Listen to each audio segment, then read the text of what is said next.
اهلا وسهلا بيكم حبايب قلبي، وحشتوني كتير كتير. فيديو النهارده بقى لعشاق الاكلات السريعه، وكمان اللي عايز يحضر اكل في وقت قياسي او يعمل طبق على السريع كده، او بقى ينفع كمان لجوع اخر الليل. حاجه اقتصاديه، حاجه سريعه.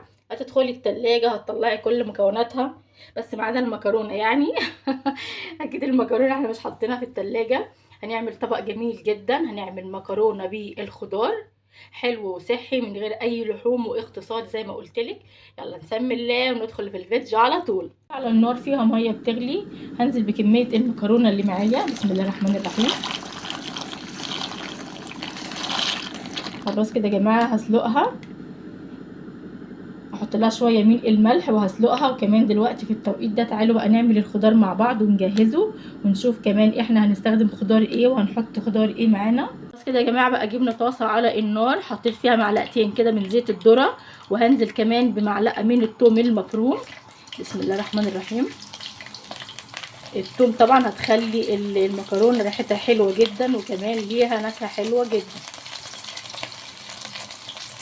بالشكل ده.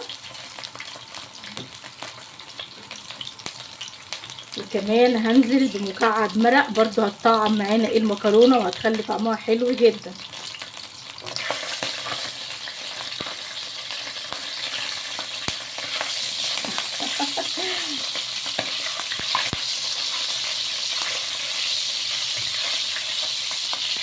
خلاص كده يا بنات، في التوقيت ده بقى هنعمل ايه؟ هجيب كميه الخضار اللي معايا وهنزل بيها مره واحده. بسم الله الرحمن الرحيم. معايا طماطم وكمان معايا فلفل الوان. لو عايزه تحطي مكعبات بطاطس صغيره اوكي برضو هتنفع وتكون جميله جدا. لو عايزه تحطي كمان بسله برضو هتنفع. عايزه تحطي جزر، كل ده شغال. الخضار اللي عندك طبعا. انا الحقيقه يعني ما لقيتش عندي جزر فمش مشكله، انا كنت عايزه احط لها جزر بس ما لقيتش جزر، فمفيش اي مشكله خالص. احنا في الاثناء دي طبعا حاطين المكرونه اللي معانا تتسلق. بس دلوقتي انا عايزه الخضار ده ينزل ميته ويدبل معانا شويه قبل ما نبدا نحط عليها المكرونه. خلاص كده يا بنات اهي الخضار اللي معانا بعد ما نزل ميته. بصي ريحته روعه، عايز يتاكل كده بالعيش اصلا من غير مكرونه او اي حاجه. تعالوا بقى دلوقتي نحط له شويه من الملح والفلفل الاسمر. نحط شويه من الفلفل الاسمر، كمان شويه من الملح. مش هنكتر طبعا لان احنا هنا مستخدمين كمان مكعب مرق، فمش هنزود الملح علشان بس الاكله ما تطلعش معاكي مالحه بزياده. نقلب شويه صغيرين.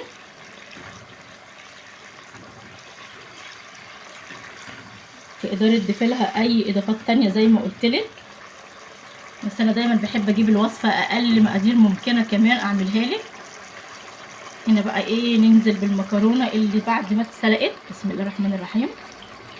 عايزه اقول لك الطبق ده هيبقى معاكي روعه وسريع بقى لهوايات الاكل السريع، واللي مش عايزه تقف كتير في المطبخ. الاكله دي هتبقى جميله جدا معاها.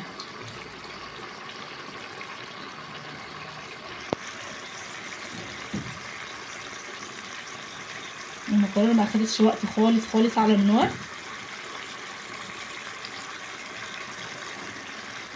بصي شكلها مش محتاجه بقى صلصه ولا اي حاجه.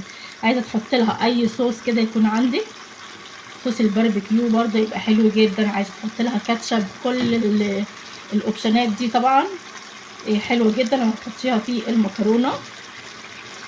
اي اضافه هتحطيها هتفرق معاكي كتير في الطعم.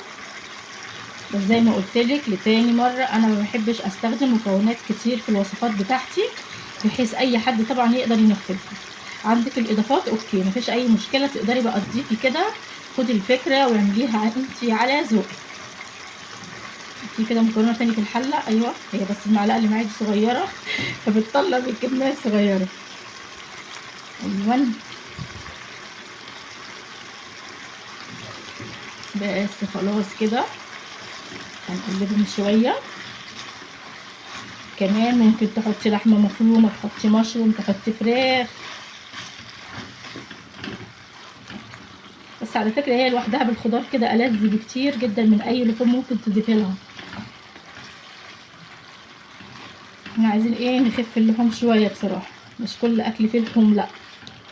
الاكلات اللي هي بتبقى يعني داخله فيها الخضار دي بتبقى احلى بكتير وصحيه اكتر. خلاص كده يا جماعه، يلا بقى دلوقتي انا هقفل عليها النار. تعالي بقى نحطها في طبق التقديم. المكرونه بتاعتنا يا بنات اهي بعد ما جهزت. يلا بقى دلوقتي نحطها في طبق التقديم كده. بسم الله الرحمن الرحيم. بصي ما خدتش معانا وقت في تحضيرها خالص خالص، وطعمها بيكون تحفه معاكي. جربيها ان شاء الله باذن الله تعجبك كتير كتير.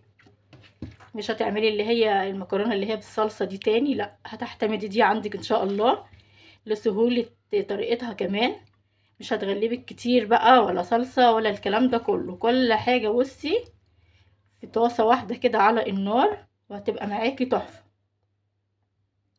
تقدري بقى تحطي لها شويه من البقدونس من فوق كده لو انت حابه. مش عايزه خلاص اعملي زي ما انا هعمل كده. عندي جبنه مبشوره احطها بالشكل ده، هتبقى حلوه جدا برضو. الطبق ده جميل قوي. اعمليها جربيها ان شاء الله باذن الله تعجبك كتير جدا. بس كده، وده كان فيديو النهارده. باي باي حبايبي.